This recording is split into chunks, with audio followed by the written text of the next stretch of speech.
Sumitra lifestyle ব্লগে আপনাদের আবার স্বাগতম। আজকে হচ্ছে 198তম দিন। সকালবেলা উঠলাম, ঘরের রেগুলার কাজগুলো তো করবই, বাট আজকে কাজটা একটু তাড়াতাড়ি করতে হবে, কারণ আমি বেরাবো হচ্ছে কাজুর সাথেই বাইরে। কাজু যাবে কাজে, তো যাওয়ার পথে আমাকে বাড়িতে নামিয়ে দেবে, যে কারণে আমি ভাবলাম ও যতক্ষণ ফ্রেশ হচ্ছে ততক্ষণ আমি ঘরদোরগুলো যতটুকু পারি ক্লিন করে তারপরেই ও বাড়ি যাবো। কেন কি এই যে সকালবেলায় যাবো, একবারে সেই রাত্রিবেলায় ঢুকতে হবে, কেন কি আজকে আমার নাচের ক্লাসও আছে, শেষ হতে হতে সেই 9টা 9:30 বেজেই যায়।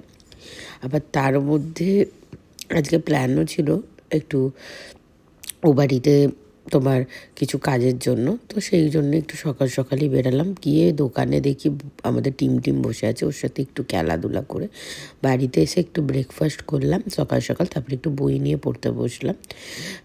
দিয়ে তারপরে একদম 1টার সময় দিদা খিচুড়ি খেতে দিয়ে দিয়েছে। আর বর্ষাকালে তো আমি খিচুড়ি খেতে খুব ভালোবাসি, তাছাড়াও আমি যখন আমাকে খিচুড়ি দেবে আমি খুব খিচুড়ি খেতে ভালোবাসি। আমি হচ্ছে একটা খিচুড়ি লাভার।